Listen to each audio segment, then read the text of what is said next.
வீட்டையும் பூந்த வீட்டையும் எந்த சூழலில் பெண்கள் விட்டு தருவதில்லை. புகுந்த இடத்தில் ஒரு பெண் தனக்கு ஏற்படும் எவ்விதமான சிரமங்களையும் பொறுத்துக் கொள்ளவே செய்வாள்.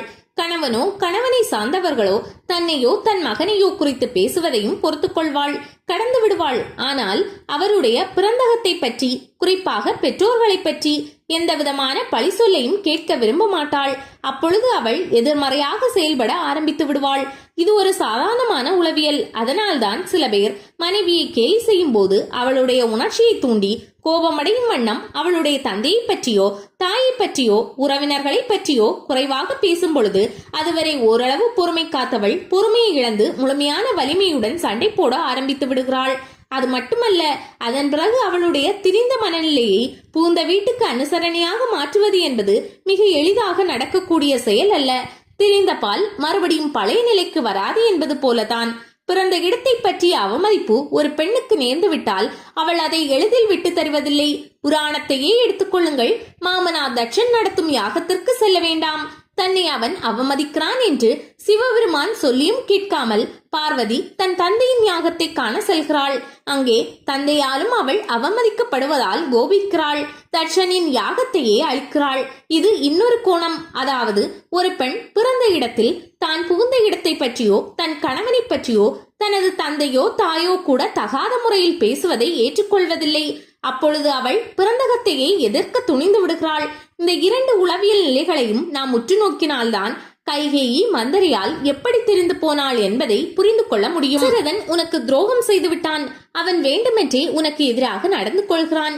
உன் மகனுக்கு பட்டம் தர அவன் விரும்பவில்லை. பட்டம் கிடைக்காததால் உன் மகன் சிரமப்படுவான். இப்படியெல்லாம் சொல்லியும் கைகேயி ஏற்றுக்கொள்ளவில்லை. ஆனால் பலவீனமான இடத்தை பார்த்து கடைசி அஸ்திரத்தை பிரயோகிக்கிறாள். அதை அழகான கம்பன் பாட்டால் காணலாம். காதல் உன் பெருங்கணவனை அஞ்சி அக்கனிவாய், சீதை தந்தை உன் தாதையை தருகிலன், ராமன் மாதுளன் அவன், நுந்தை வாழ்வு இனி உண்டோ, பேதை உன் துணை யார் உளர், பழிப்பட பிறந்தார். என்ன பொருள் தெரியுமா? மந்தரை சொல்கிறாள். இதோ பார், உன்னுடைய தந்தையின் நாடு மிதிலைக்கு பக்கத்தில் உள்ளது. சீதையின் தந்தையாகிய சனக மன்னன் உன் தந்தை நாட்டின் மேல் படையெடுத்து அழிக்காதிருப்பதற்கான காரணம் உன் கணவனாகிய தசரதன் தடுப்பான் என்ற அச்சமே. இந்த நிலையில் தசரதன் இறந்த பின் பட்டத்தில் இருக்க போகிறவன் ராமன். அந்த ராமனுடைய மாமனார் ஜனகன். பிற்காலத்தில் ஜனகன் உன் தந்தையின் கேகய நாட்டின் மேல் படையெடுத்தால் ராமன் தன் மாமனாகிய ஜனகனுக்கு தானே துணை செய்வான். அப்போது உன் தந்தையின் கதி என்ன? பக்கத்து நாடுகளில் எல்லை தகராறு வருவது சகஜம். அப்படி உன்னுடைய தந்தையின் நாட்டுக்கும் ராமனுடைய மாமனார், அதாவது சீதையின் தந்தையின் நாட்டிற்கும் பகை நேருகின்ற பொழுது ராமன் உன் தந்தையின் பக்கத்தில் நிற்பானா, மாமனார் பக்கத்தில் நிற்பானா? இரண்டாவதாக, உன் தந்தைக்கு ஏற்கனவே வேறு பகைகள் உண்டு.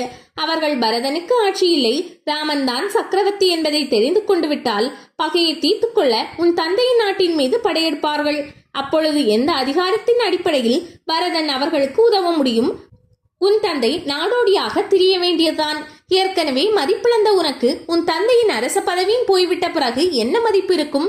உன் உறவினர்களும் உன் தந்தையின் நாடும் கெடுவதற்கு நீயே காரணமாகிவிட்டாய் என்பதை தவிர நான் சொல்வதற்கு என்ன இருக்கிறது? உன்னுடைய உறவினர்களோ உன்னுடைய தந்தையோ பொருள் இழந்த நிலையில் தங்களுடைய துன்பத்தை போக்கிக் கொள்ளலாம் என்று உன்னிடத்தில் வந்தால் கொடுப்பதற்கு என்ன இருக்கிறது? உன்னிடத்திலே இருப்பதெல்லாம் கோசலையின் செல்வம். இது தெரியாமல் இருக்கிறாயே. உன் மகன் பரதனுக்கு அரசு கிடைக்காதபடி செய்வதற்கு நீயே காரணமாகிவிட்டாய். பெற்ற பிள்ளைக்கு இப்படிப்பட்ட ஒரு அவல நிலையை ஒரு தாய் ஏற்படுத்துவாள் என்றால் உலகத்தில் உன்னை தவிர வேறு யாரும் இருக்க முடியாது. ராமன் சக்கரவர்த்தி. ஒரு சக்கரவர்த்தியின் ராஜ்யம் என்பது அவனுக்கு பின்னால் அவனுடைய பிள்ளைகளுக்கு தான் வருமே தவிர அந்த சக்கரவர்த்தியின் சகோதரர்களுக்கு வராது. அப்படியே சகோதரர்களுக்கு வரும் என்றாலும் கூட ராமனோடு எப்போதும் இணைந்து இருக்கக்கூடிய லட்சுமணனுக்கும் லட்சுமணனுடைய பிள்ளைகளுக்கும் தான் கிடைக்குமே தவிர உனக்கோ உன்னுடைய பிள்ளைகளுக்கோ உன்னுடைய பேர பிள்ளைகளுக்கோ கிடைப்பதற்கு வழியே இல்லை. எவ்வளவு சாதுரியமாக கைகேயிடம் மந்தரை விஷயத்தை எடுத்துரைக்கிறாள் என்பதை கவனிக்க வேண்டும். இதில் எந்த விதமான உலகியல் அநியாயமும் இல்லை. சாதாரண பெண் இன்னொரு சாதாரண பெண்ணுக்கு எதிர்காலத்தில் ஏற்படக்கூடிய அச்சத்திற்கான அத்தனை சூழ்நிலைகளையும் எடுத்துரைக்கிறாள் என்பதுதான் உண்மை. இதில் மந்திரியிடம் கோபப்படுவதற்கோ கைகேயிடம் கோபப்படுவதற்கோ எந்த விதமான முகாந்திரமும் இல்லை. சாதாரணமான வாழ்க்கையில் சாதாரணமான பெண்களின் நிலையில் வைத்து பார்த்தால் இதிலே உள்ள உளவியல் உண்மைகள் புரியும்.